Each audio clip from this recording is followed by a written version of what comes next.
wabarakatuh. Waalaikumsalam warahmatullahi wabarakatuh. Mustafa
Bismillah, alhamdulillah. Alladzi ta'ala kullu syai'in 'azamatihi wa dana kullu syai'in bi izzatihi taslama kullu syai'in li qudratihi wa khalaqa kullu syai'in li mulkihi wassalatu wassalamu ala sayyidina Muhammadin syafi'ina wa maulana Muhammadin Allahumma shalli wa sallim wa barik ala alihi wa sahbihi wa man ila yaumil qiyamah. Bismillah sadri wa yassir li amri wa thabbit lisani wa hdi qalbi bi haqqi sayyidina Muhammadin sallallahu alaihi wasallam.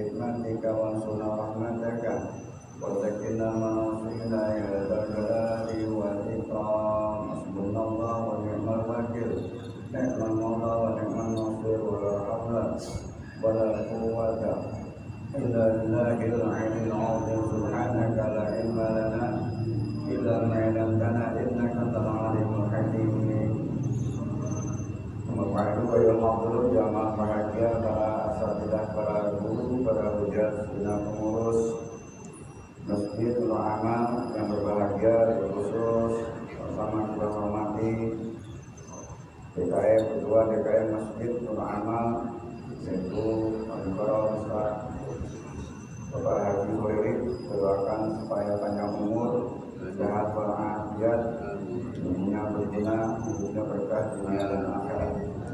Hadirin jamaah bahagia, bersyukur sama-sama kita panjatkan kepada Allah Subhanahu wa Ta'ala atas nikmat-nikmat yang diberikan kepada kita sekalian.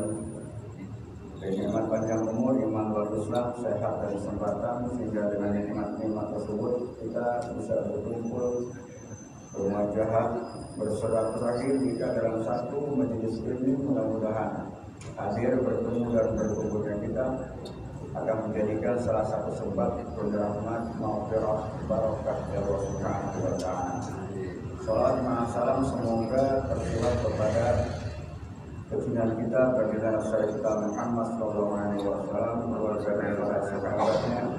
Semoga kita termasuk umat yang selalu istiqamah jalankan syariatnya dan selalu mengharapkan syafaatul uzma yaumil qiyamah.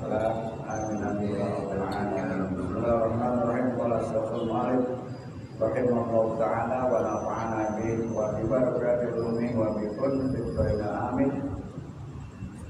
Melanjutkan kajian 2 pekan yang lalu berkaitan dengan tanda-tanda orang yang arif billah. Saya ulangi, alamatul arifina samaniyatu asya'a, tanda-tanda orang yang arif billah atau ahli ma'rifat itu ada 8 perkara, yaitu pertama qalbuhu ma'al khaufi, pertama hatinya diliputi dengan sifat rasa takut. Yang kedua warajai, dan penuh dengan harap. Kemudian yang ketiga wa'ainahu ma'al haya'i, yaitu matanya diiringi dengan sifat malu, wal bukai, dan menangis. Kemudian yang kelima sekarang walisanuhu ma'al hamdi wassanai. Yang kelima dan keenam adalah lisannya selalu memuji dan menyanjung Allah Subhanahu wa Ta'ala.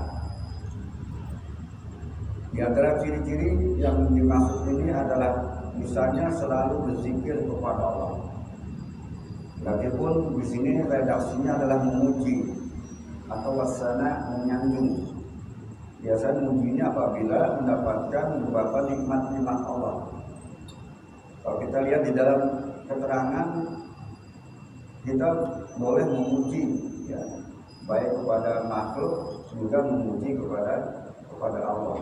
Karena pujian itu ada 3.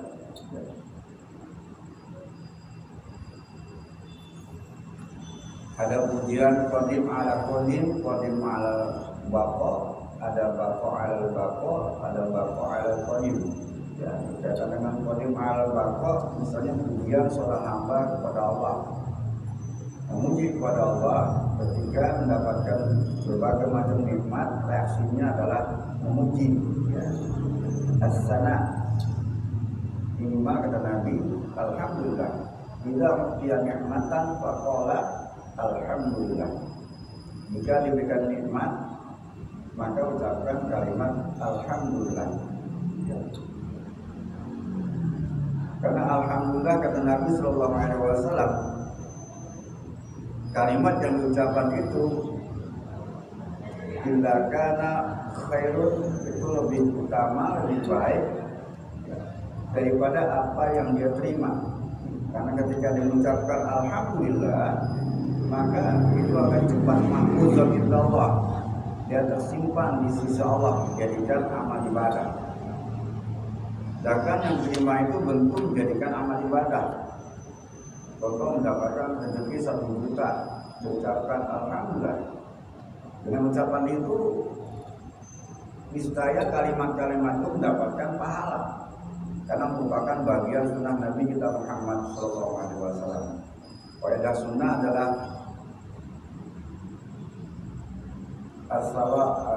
perbuatan yang mendapatkan pahala bila dikerjakan dan tidak mendapatkan dosa apabila ditinggalkan.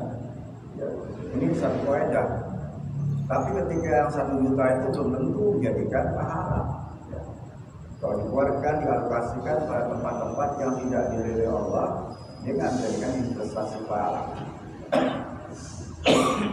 Pujian atau pujian makhluk kepada Allah, itu pujian makhluk kepada Allah. Atau boleh kita pujian qadim, pujian kepada hamba-hamba. Jadi pada dasarnya ketika kita memuji kepada manusia, ya, dengan ucapan alhamdulillah, itu pada hakikatnya memuji kepada Allah Subhanahu wa taala. Jadi pujian kepada makhluk itu juga merupakan bagian syariat yang diajarkan kepada Nabi kita Muhammad SAW. Kita lihat hadisnya, at-tahaddatsu bi ni'matillahi syukrun. Berbicara tentang nikmat-nikmat Allah itu merupakan manifestasi daripada rasa syukur kepada Allah. Syukur ini kan kata syakar, terima kasih. Wa tarkuha kufrun. Meninggalkan nikmat Allah itu akan menjadikan dia kufur atau ingkar. Wa man la yashkuril qalil la yashkuril katsir. Siapa yang tidak berterima kasih terhadap sesuatu yang kecil, rezeki yang kecil, niscaya dia tidak akan berterima kasih terhadap rezeki yang banyak. Wa man la yashkurin nas la yashkurillah. Siapa yang tidak berterima kasih kepada manusia, hakikatnya dia tidak berterima kasih kepada Allah. Itu termasuk bagian ucapan terima kasih alhamdulillah kepada seorang juga merupakan bagian daripada ibadah. Mansab wala fi'lihi wala yuqam wala fi'lihi. Dia akan dapat pahala, ditinggalkan tidak mendapatkan dosa. Adapun yang lebih jauh, sebut ini ada lisannya selalu ingat kepada Allah, berzikir kepada Allah. Ini bentuk zikir ini kan apabila kaitannya dengan masalah pemberian kepada Allah Subhanahu wa taala. Kalau zikir yang lainnya adalah atau alhamdulillahnya apabila dia melakukan perbuatan setelah melakukan suatu aktivitas, suatu perbuatan. Ini juga merupakan bagian zikir, ya, kaitannya dengan alhamdulillah. Begitu juga apabila memulai perbuatan, kata Nabi, wa idza abda'a fi syai' faqala bismillahirrahmanirrahim. Jika dia memulai sesuatu perbuatan, aktivitas, maka mulailah dengan menyebut nama Allah. Ini juga merupakan bagian daripada zikir tadi, wa lisanuhu bizikrillah.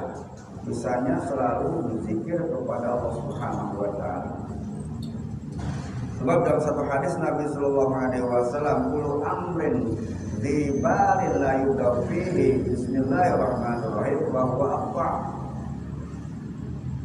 Jika setiap perkara yang sifatnya baik yang tidak dimulai dengan di dalam perbuatan itu dengan kalimat Bismillahirrahmanirrahim wa huwa aqwa, maka perbuatan itu akan terputus. Tapi riwayat wa aqwa dilepas. Nah, jadi merupakan bagian lisan-lisannya dia berzikir kepada Allah Subhanahu wa taala. Atau dengan zikir-zikir yang lainnya. Kaitannya tidak minhu dzamban, jika dia terlanjur melakukan dosa, faqala astagfirullahaladzim. Merupakan bagian zikir juga kepada Allah Subhanahu wa taala. Bahkan tambahin wa atubu ilahi. Atau yang lainnya, zikir yang lainnya, wa idza ibtaliya baliyatin faqala inna lillahi wa inna ilaihi raji'un. Apabila tertimpa musibah berbagai macam permasalahan, maka mengucapkan istajib, yaitu kalimat sesungguhnya kami milik Allah dan sesungguhnya kepadanya kami dikembalikan. Boleh tambahkan dengan kalimat la haula wala quwwata illa billahil aliyil azim. Nah, ini salah satu bagian zikir tadi. Dan kemudian salah satu bagian orang-orang yang bisanya selalu mengingat kepada Allah dengan zikir. Dan itu redaksi di sini adalah wa lisanu malhamdi wassana'i. Nah, zikir-zikir daripada yang diucapkan tadi, daripada amal-amal perbuatan, itu lebih nikmat ya, yang tidak menyerupai daripada segala sesuatu yang lainnya. Inna lizikri bainal a'mal, sungguhnya zikir-zikir di antara amal-amal lainnya, lazzatul la yashubbuhu ma syai', itu tidak bisa menyamai dengan kelezatan yang lain. Maksudnya apa? Kenikmatan orang kalau sudah berzikir kepada Allah, connect hatinya, connect hatinya kepada Allah. Ya kalau connect hatinya kepada Allah kan sudah langsung dia kepada Allah. Contoh ketika mengucapkan subhanallah, subhanallah, subhanallah, yang secara bahasa maha suci Allah. Maka ketika terngiang semacam itu, otaknya mengatakan Allah yang maha suci, kita ini manusia nggak suci, penuh segala dosa dan dosa. Sehingga timbul iktiraf, pengakuan dosa kita orang lemah. Jadi connect kepada Allah berkata dengan zikir-zikir yang nama tanpa makna. Jadi kalau zikir yang punya muatan tadi itu langsung. Sehingga dalam satu hadis Nabi kita Muhammad SAW ma'amila ibnu Adam amalan anjalahu min adabillahi ta'ala zikrullah. Tidak ada bentuk amalan perbuatan anak Adam manusia yang bisa mampu menyelamatkan dia daripada hukuman Allah, azab Allah, kecuali dengan zikir tadi. Ya. Nah zikir ini kalau bicara hadis ini konteksnya secara umum, secara am, ya. Sambil zikir dalam bentuk qauliyah, lisan kita atau kontemplasi, atau zikir dalam bentuk hati, latifah kita, hati kita berzikir. Tapi bentuk zikir dalam bentuk fi'liyah juga, dalam bentuk perbuatan zikir. Ya. Contoh ketika seorang mencari kerjaan, ma'isyah gitu kan, dia ingat zikir kepada Allah. Ya. Bahwasanya Allah menyuruh kita mencari apa-apa yang di bumi ini yang halal. Ya ayyuhan nas kulu mimma fil ardi halalan thayyiban wa la tattabi'u khutuwatis syaitan innahu lakum aduwwun. Termasuk bagian zikir, mengingat kepada Allah, mengingat terhadap perintah Allah. Berzikir kepada Allah, mengingat juga larangan Allah. Ini berarti perintah Allah. Hei manusia, kata Allah. Ya. Makanlah apa-apa yang ada di muka bumi ini dengan halal dan baik. Jangan kalian mengikuti jejak langkah syaitan, karena syaitan itu musuh yang jelas ingatan. Ya. Atau di ayat lain, ya ayyuhalladzina amanu kulu min thayyibati ma razaqnakum washkuru lillahi in kuntum iyyahu ta'budun. Wahai orang-orang beriman, makanlah yang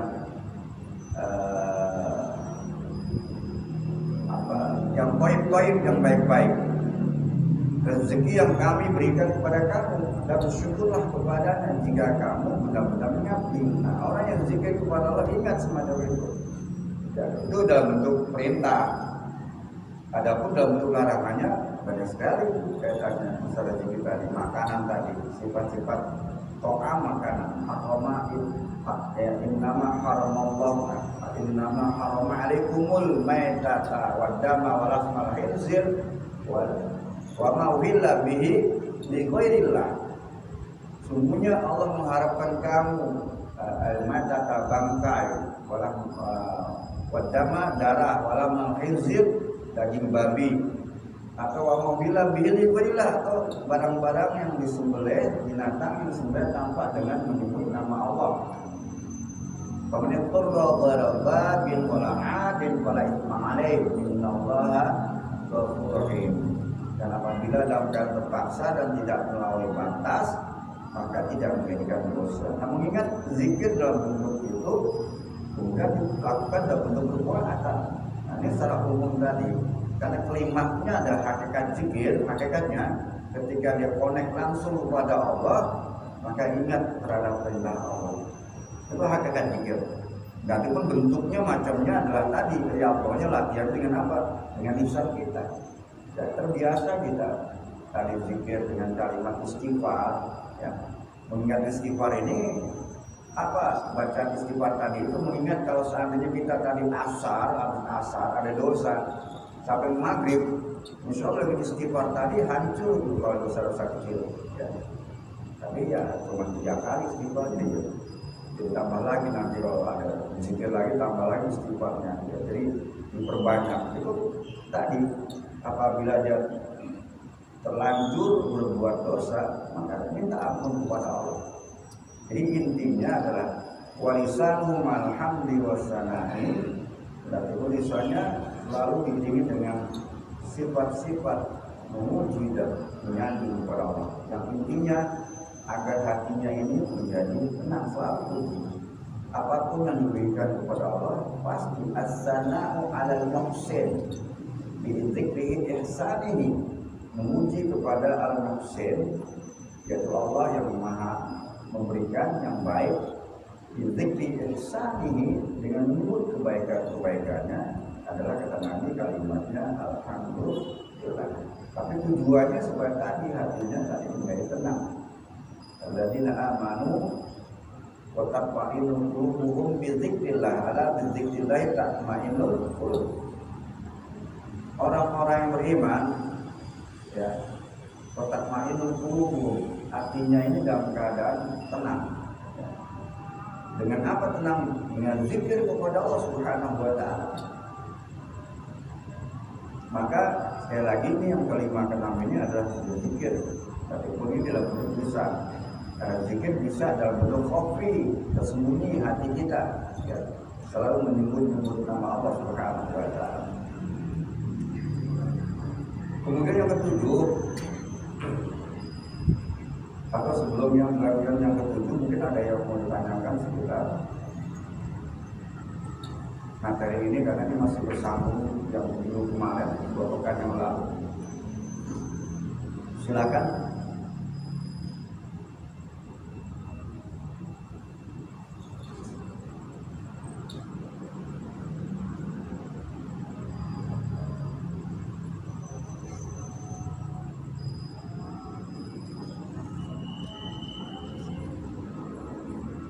Silakan, ada yang bertanya.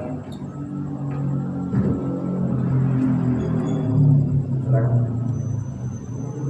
Mas Eko. Ya. Assalamualaikum warahmatullahi wabarakatuh. Sebenarnya di luar dari materi terkait. Ya. Ada 2 pertanyaan. Pertama, saya sempat masa sholat oke.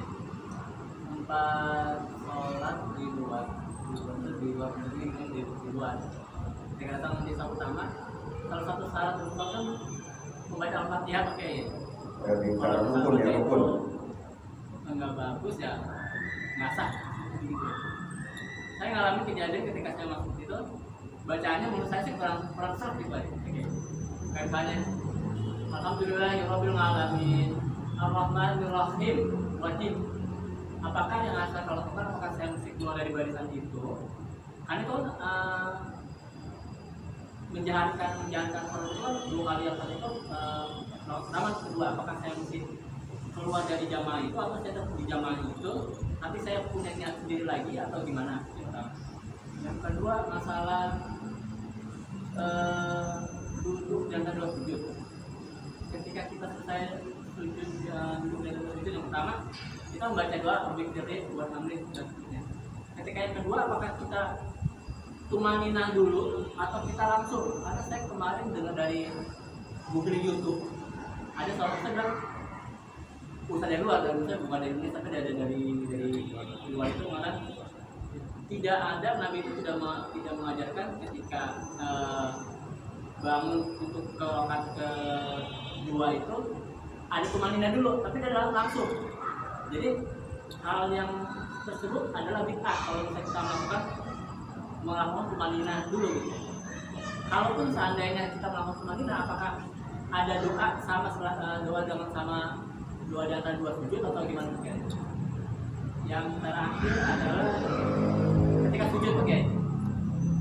Ketika sujud kan kita disunahkan untuk agak lama sujud untuk banyak doa. Apakah doa itu bersambung dengan kita membaca doa sujud? Subhanallah kita banyak doa, atau kita jeda sebentar sedikit dulu, baru kita doa yang lain sambil nunggu imamnya bangkit, atau kita memang lama-lamakan dulu gitu. Terima kasih. Assalamualaikum warahmatullahi wabarakatuh. Waalaikumsalam. Membaca surat Al-Fatihah termasuk bagian daripada rukun sholat. Arkanus sholat semrata asyara. Rukun sholat ini adalah 17, karena al-awwalu an-niyat, terutama niat. As-sani takbiratul ihram. Yang kedua adalah takbiratul ihram. Yang ketiga as-salis al-qiyamu ala qadri fil fardhi, yaitu bangun atau berdiri, mampu berdiri di dalam sholat fardu. Warabi yang keempat adalah suratul Fatihah, yaitu baca surat Al-Fatihah. Dalam Fatihah merupakan satu rukun. Artinya kalau kita bicara rukun, apabila rukun ini tertinggal, tidak dikerjakan, maka sholatnya tidak akan sah. Masalah.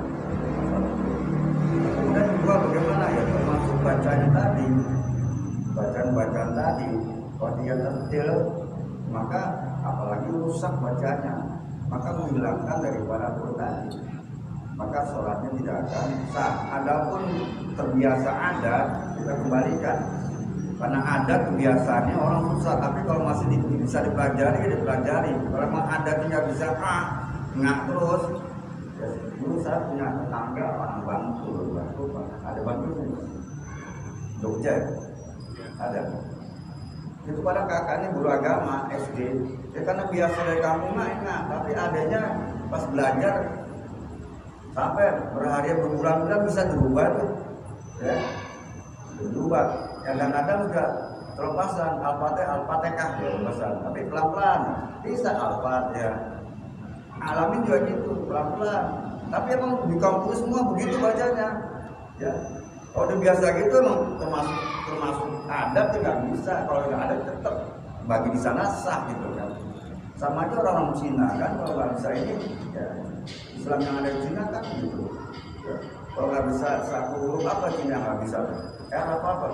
Ya sah bagi adat situ. Tapi kalau kembalikan tempat yang lain yang umumnya, ya harus berinteraksi, dia harus berubah lagi. Kalau di kampung biasa, kenapa? Memang udah biasa begitu, nggak bisa berubah. Tapi kalau masih bisa berubah, maka dibilang berubah. Kemudian bagaimana reaksi kita makmum? Kalau mufarokoh, misalnya tahu nih Fatihahnya nggak benar gitu, ya alamin dibaca alamin, udah berubah arti itu. Alhamdulillah rabbil alamin. Alamin berarti pedih. Jadi azabun alim, azab yang sangat pedih, berubah bergeser arti dan segala puji Allah yang maha Rabbil alamin, Tuhannya orang yang pedih kan arti beda-beda ya. Seperti iya karena dua iya karena itu tasdidnya beda ya. Kalau nggak pakai tasdid itu maknanya kepada matahari, panasnya matahari saya menyembah, dan kepada panasnya matahari kami meminta pertolongan. Atau geser udah pada cuma tasdid ya. Oleh itu tadi kalau memang rusak Fatihahnya, ya kita jadi makmum mubarakah. Apakah langsung bisa dia lihat berubah sama bawah? Enggak, langsung aja kita baca sendiri tidak. Adapun niat tadi sudah berkaitan dengan niat kita awal tadi, tiba-tiba rusak, kita tahu rusak, udah kita sholat ya, tidak mengubah niat dari awal lagi, tidak, kan Allah tahu ya, bahwasanya imam rusak ya, kita mufarid ya, mufarokoh niat sendiri kan, nggak diubah lagi dari awal, batalin nggak, udah terusin aja ya.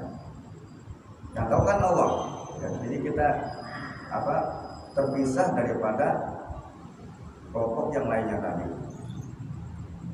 Tapi masih tetap satu barisan, Pak? Iya, masih barusan kan niatnya. Terus yang kedua tuh ya itu banyak.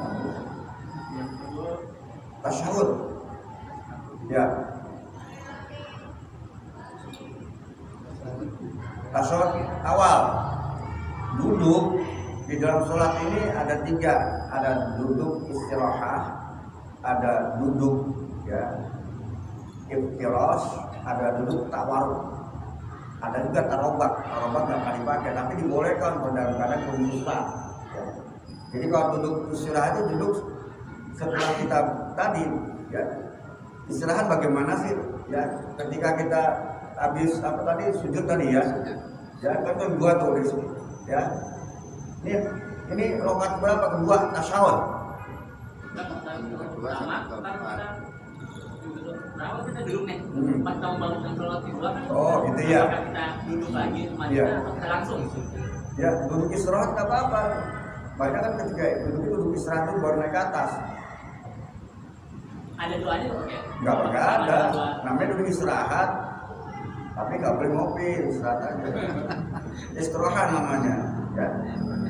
Nggak ada doanya juga aja, namanya duduk istirahat.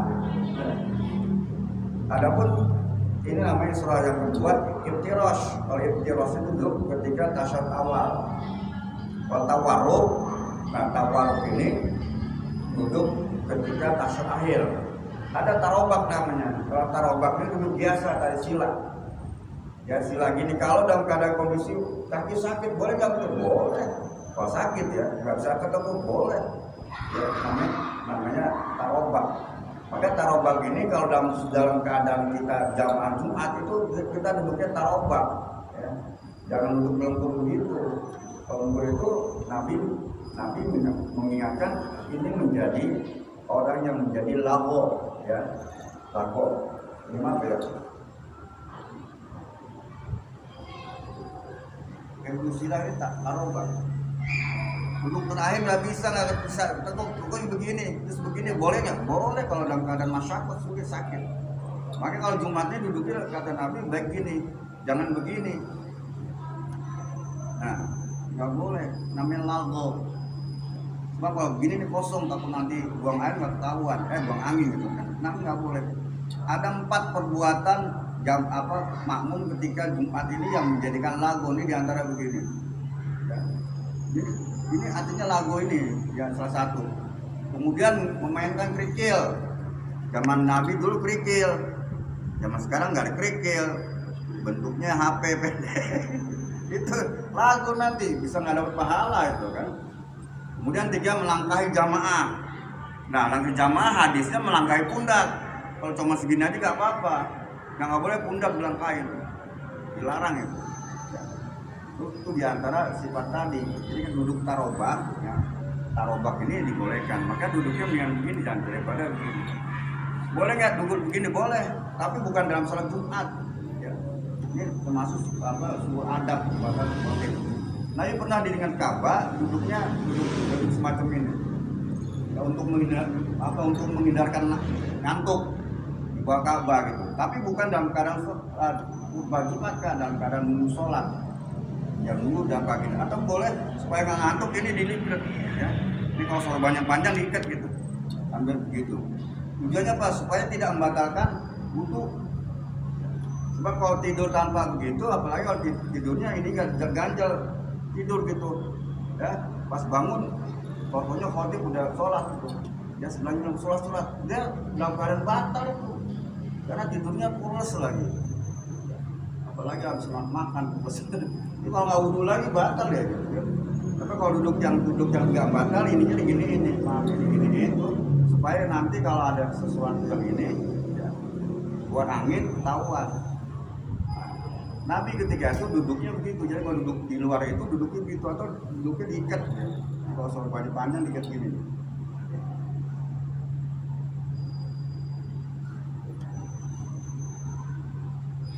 Nah gitu. Dulu bakal ini supaya apa? Supaya nggak ngantuk nonton gitu. Cobain gitu. Pulas gini. Ngantuk tuh gini. Gitu. Nah ini kalau Jumat malah nggak boleh, dilarang duduk begini, dilarang. Itu 4 perkara yang bisa menghilangkan pahala Jumatnya menjadi lago. Lago ini bukan berarti apa? Sholat Jumatnya nggak batal, cuman nggak dapat pahala dengan lago itu. sama seperti jangan berisik pulang gitu. Ya. Kalau misalnya dia batal kayak ini nggak dapat ini batal, kan ini ada harus ulang, ini nggak ulang tapi nilai pahalanya nggak ada Jumat. Jadi katakan sia-sia. Jadi tadi kaitan tadi duduk istirahat itu dibolehkan ya. Jadi nggak ada bacanya. Kemudian yang ketiga yang disyariatkan Nabi itu doanya sujud itu yang terakhir, ya sujud yang terakhir. Baik, sebelah kiri.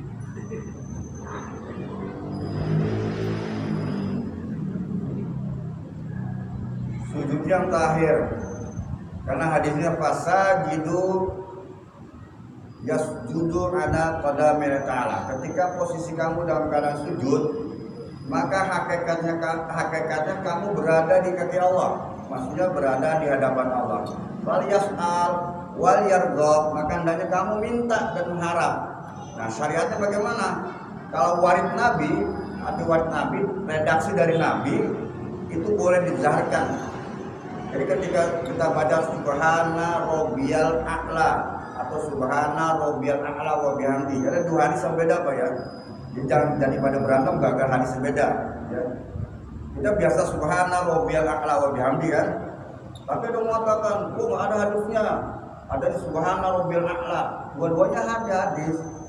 Cuma kalau kita bicara predikat, kalau subhana rabbiyal a'la wa bihamdi itu dari Imam Ahmad. Kalau subhana rabbiyal a'la itu dari Imam Muslim, sama. Subhana rabbiyal azim, subhan itu dari Imam Muslim. Ya, itu dua-duanya ada. Ya. Artinya warid Nabi. Kalau warid Nabi setelah itu baca apa? Baca ampunan. Loh, jadi kalau kita mau ya boleh. Ya, setelah baca subhana rabbiyal a'la wa bihamdi 3 kali, setelah itu baca Allahumma firli itu boleh dizaharkan. Artinya boleh sama dengan subhana rabbiyal a'la kita baca. Ada jeda nggak ya setelah baca itu? Ya. Tapi kalau di luar itu boleh nggak? Boleh, tapi jangan dizaharkan sir dalam hati. Sebab itu bukan bagian daripada tata cara. Cuman bentuknya memang dibolehkan doa, tapi nggak boleh. Artinya apa kata ulama? Dalam hati saja. Jadi ketika baca subhana rabbiyal a'la wa bihamdi, udah masih ada waktu, bacalah. Ya. Apa keinginan kita? Keinginan kita macam-macam kan? Ada yang mau kawin, berhubungan, minta cepet kawin, biar dapat istri kan gitu. Ada punya anak kan gitu kan. Ya, tapi kebanyakan kata ulama kalau mau ambillah 3 item, karena 3 item ini doa ini ya untuk mencapai kebahagiaan kita. Apa itu tiga item tadi? Film tadi. Yang pertama mati dalam keadaan husnul khotimah. Jadi bacanya Allahumma inni as'aluka husnal khotimah. Ya Allah, saya mohon mati dalam keadaan husnul khotimah. Yang kedua, Allahumma rzuqni taubatan nasuha qoblal maut. Ya Allah, anugerahkanlah saya supaya bisa taubat nasuha sebelum mati. Ya. Yang ketiga, Allahumma ya muqallibal qulub tsabbit qalbi ala dinik. Itu umum, arti ulama memberikan paling enggak 3 item itu. Ya Allah yang suka membolak-balikan hati kami, hati saya, tetapkanlah hati saya di dalam agamamu. Kalau yang lain boleh nggak? Boleh, tapi disinikan aja gitu kan. Karena kebutuhan kita beda-beda ya berkaitan dengan masa itu. Jadi pada hakikatnya itu dibolehkan. Tapi bacaannya adalah sujud yang terakhir ya. Karena dalam sujud terakhir itu adalah doa yang mustajabah katanya. Di antara waktu-waktu doa ya. Waktu doa kan macam-macam ya. Waktu doa di antara ajan dan qomat kan waktu mustajabah ya. Ya, di antara sujud terakhir juga waktu mustajabah. Ya, kalau saat ini boleh kan enggak? Boleh. Maka ketika sholat sunat banyaklah diperbanyak kita. Kalau sholat wajib jadi imam bijaksana. Jangan-jangan terakhir boleh bacanya lama lagi. Ya, makmum mungkin imam mau ya boleh baca ya. Artinya intervalnya dikit lagi gitu kan. Setelah baca 3 kali gitu udah langsung nggak lama dulu. Makmumnya belum imam kok nggak naik masih sujud. Artinya bijaksana ya, toleransi ya boleh. Jadi ya, jadi sujud terakhir itu dibolehkan, bahkan sujud terakhir itu udah waktu yang mustajabah. Nanti waktu yang Allah mudahkan untuk mengabulkan permintaan. Maka tadi bagaimana? Setiap sholat, apakah itu sholat wajib atau sholat sunnah? Maka kita ambillah sholatnya waktu sholat sunnah, ya. Apa itu qobliyah, ba'diyah atau sholat malam, dalam keadaan sendiri, ya kita bisa minta kepada Allah. Ya, sujud dan kita tersungkur di hadapan Allah. Maka salah satu bagian sampai tidak terasa ya, kalau ada dosa kita banyak minta ampun, ya di situ tidak terasa air mata bina. Justru orang-orang semacam ini kata Allah, nanti di akhirat, di yaumul akhir itu mendapatkan naungan Allah. Di antara 7 kelompok yang mendapatkan perlindungan Allah ada warajulun, seorang laki-laki zakarallah ta'ala fi khalwah, dia berzikir kepada Allah dalam keadaan sepi sunyi. Fafadat ainahu, tidak terasa air matanya binar. Itu kan di luar sholat, tapi di dalam sholat boleh. Maka di dalam sholat kalau kita nangis tidak membatalkan sholat. Kenapa? Abu Bakar Siddiq orang yang namanya cengeng gitu kan, orang yang paling cengeng. Artinya kalau dibaca ayat-ayat yang berkaitan dengan masalah-masalah neraka itu nggak terasa air mata bina. Maka ketika Nabi kita Muhammad SAW, ya, pada saat Nabi terakhir mau meninggal kan sakitnya parah. Akhirnya apa? Nabi tidak mampu untuk menjadikan imam di dalam sholat. Ada riwayat mengatakan ketika itu mulai tanggal 9 Rabiul Awal Nabi udah parah benar gitu kan. Ada mengatakan tanggal 10, jadi hitungannya ada 4 hari, ada 3 hari. Nah kemudian Nabi nyuruh istrinya Siti Aisyah, ya, supaya panggil bapaknya Abu Bakar. Jadi Abu Bakar ini sahabat Nabi merangkap jadi mertua. Ya, dalam hadis katakan, saya bacakan ayat ini hadisnya. Lama istadda bi Rasulillah sallallahu alaihi wasallam wajahu. Maka ketika Nabi dalam keadaan sakit yang parah, qila lau fi sholati, dikatakan di dalam sholatnya, artinya parah untuk menjadi imam sholat sudah Nabi enggak sanggup. Nabi suruh ya istrinya panggil, muru Abu Bakrin, panggillah Abu Bakar, wal yusalli bin nas, maka jadikanlah dia imam di antara sholat manusia. Ya. Siti Aisyah, ya, istrinya atau anak buahku mengatakan bahwasanya inna Abu Bakrin rajulun raqiq. Abu Bakar kan laki-laki cengeng gitu kan. Ya, cengeng ini cengeng tadi ya. Ya. Sehingga katakan idza qara'al Qur'ana walaba al-buka'u. Jika dia membaca Al-Qur'an dikalahkan tuh bacaannya dengan tangisan. Maksudnya apa? Bacaan jadi pelan, nggak kedengeran, makmum. Jadi terisak-isaknya nih yang kencang gitu kan, bacaan jadi pelan. Mereka katakan kalau dibaca Quran golabul buka, ya. Tapi Nabi Shallallahu Alaihi Wasallam ya, menjelaskan semacam ini. Kemudian Siti Aisyah dalam riwayat tadi katakan, Inna Abu Bakrin idza qama maqamaha, sesungguhnya Abu Bakar jika qama maqamaha, dia berdiri di hadapan kamu, maksudnya jadi imam, lam yusmi' nas, enggak kedengeran oleh manusia, maksudnya enggak kedengeran oleh semakmum. Kenapa? Binal bukai, disebabkan karena isakan tangis. Tapi Nabi tetap, apa kata Nabi? Muruh wal yusolli, panggil dia, perintahkan untuk memimpin sholat. Jadi nangis itu enggak membatalkan sholat. Ya, atau sujud terakhir nangis nggak apa-apa. Kisah-kisah. Asal sadar aja sambil nangis, saking khusyuknya tiduran lagi. Tidur ya. Kalau sholat malam kan di lagi khusyuknya ada masalah saking saya ketiduran. Jadi gitu ya kaitan dengan masalah tadi. Ya. Nah, ketika sujud terakhir, kan, kesempatan kita berinteraksi kepada Allah.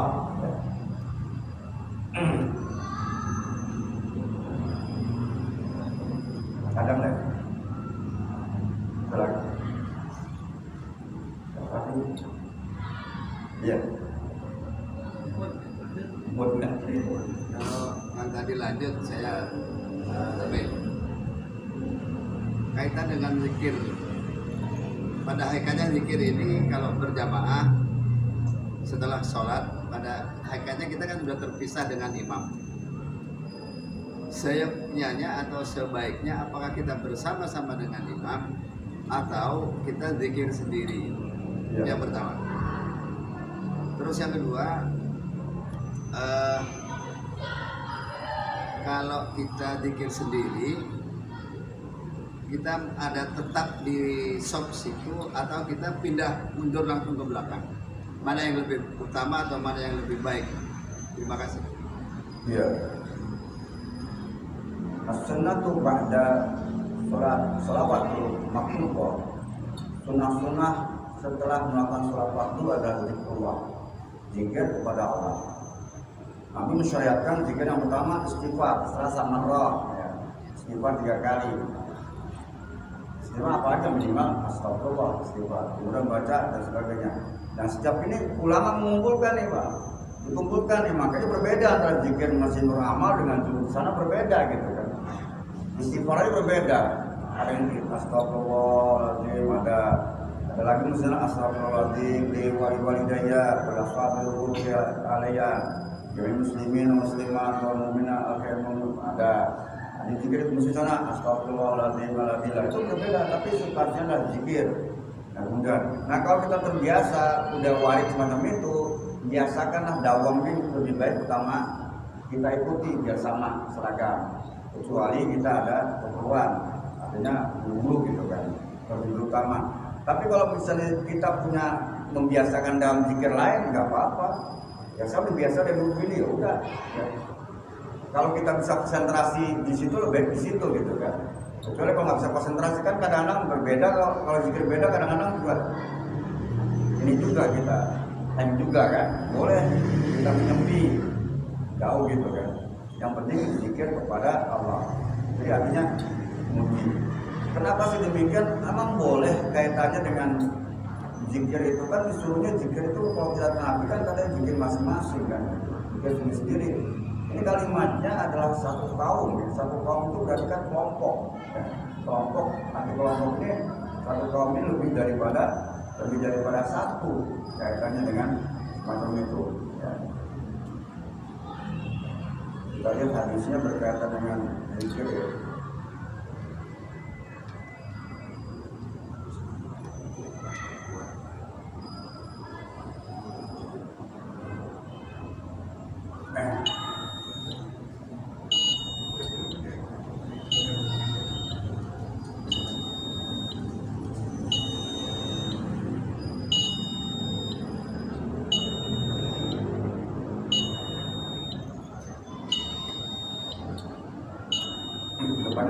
Amin qaumin yadhkurullaha ta'ala, tiada satu kaum yang berzikir kepada Allah. Satu kaum ini berarti kan lebih dari satu, banyak. Artinya apa? Boleh zikir ini bareng-bareng. Bahkan ada satu malaikat yang Allah Subhanahu wa ta'ala tugaskan suruh mencari orang-orang yang berzikir kepada Allah. Ini ada malaikat khususnya. Dalam satu hadis Nabi sallallahu alaihi wasallam jelaskan bahwasanya inna lillahi malaikatan, sesungguhnya Allah punya malaikat sayyahina fil ardi, yang mereka berkeliling di muka bumi Allah, budlan an kutabin nas, yang mereka ini beda dengan malaikat yang mencatat manusia. Ya, artinya malaikat khusus mencari ya, faida wajadu aqwaman, perhatikan. Dan apabila malaikat ini menemukan aqwaman, jamak dari kaum, satu kelompok, satu kaum yang yadhkurunallah ta'ala, yang mereka sedang berzikir kepada Allah, tanadaw, maka kemudian malaikat itu memanggil apa? Alumuni ila yubnanikum, kemari gitu kan. Datanglah apa-apa yang kalian cari. Maksudnya cari apa? Karena zikir ini kan mencari keadaan Allah, dengan menyebut kepada Allah, mengingat kepada Allah Subhanahu wa ta'ala. Fayaji'una, kemudian mereka pada berzikir, atau mendatangi berzikir itu. Maka katakan fayahufuna bihim ila sama'id dunya, kemudian malaikat tadi sudah mengelilingi orang-orang yang dalam keadaan berzikir.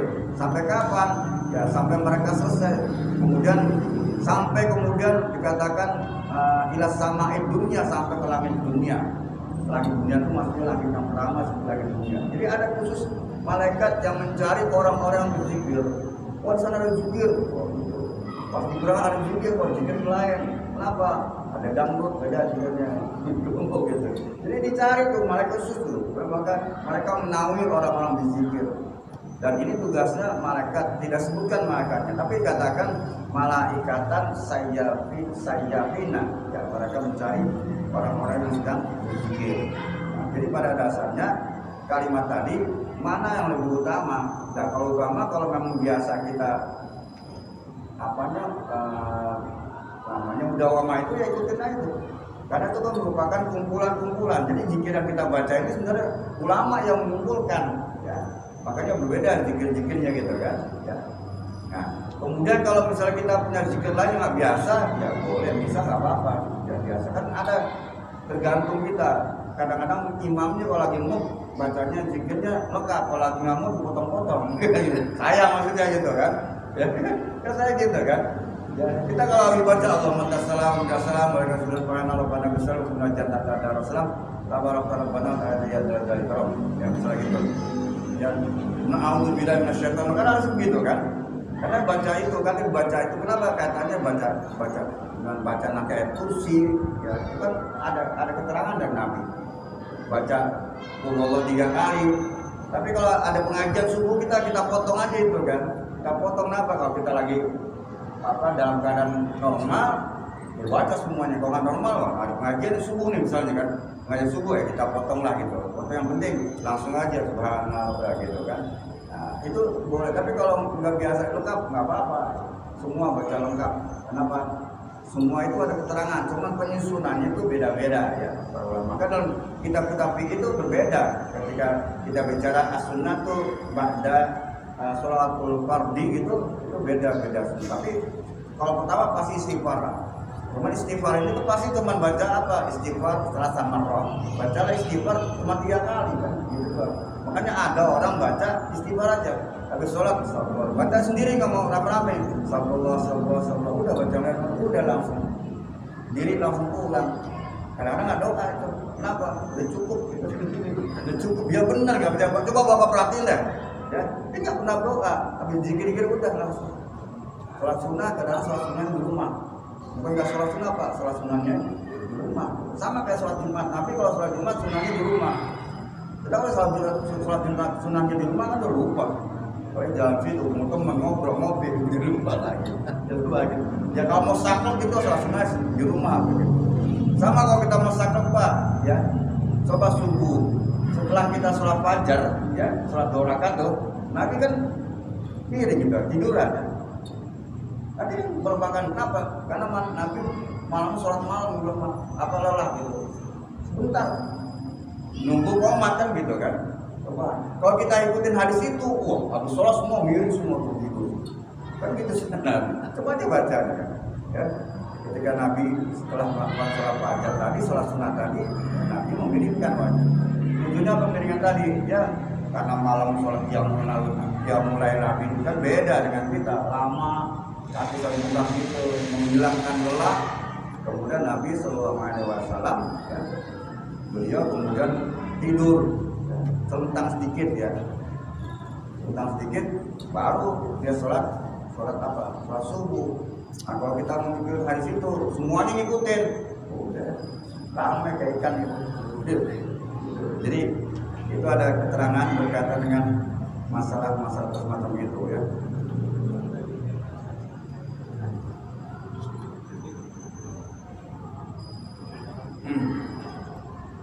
Gajarnya.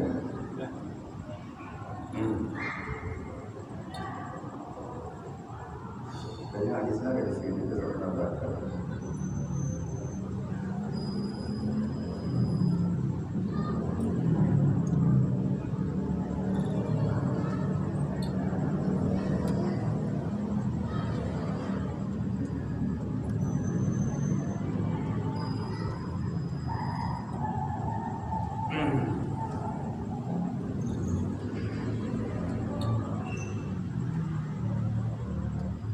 Yang benar-benar ada manfaatnya buat kita sekalian dan bisa kita amalkan yang ibadah kita adalah berbagai macam ibadah kita untuk menjadikan satu kesempurnaan kepada kita kepada Allah Subhanahu wa taala. Bismillahirrahmanirrahim. Muhammadin wa ala alihi wa Muhammad. Allahumma alimna ma jahilna wa alimna ulumna ma sya'na wa sabaka lima ukhradunubina. Allahumma ahdina min ilmik wa min alayna min fadlik wa ansur alayna min rahmatik wa ansur alayna min barakatik wa bismillah fasa'afik ma'afiyatik dunia wa dunia wal akhirah. Rabbana atina fid dunya hasanah wa fil akhirati hasanah wa qina adzabannar. Wassallallahu Muhammadin wa ala alihi wa sahbihi ajma'in wa ala alihi wa wassalamu ala mursalin walhamdulillahi rabbil alamin. Subhanallah walhamdulillah.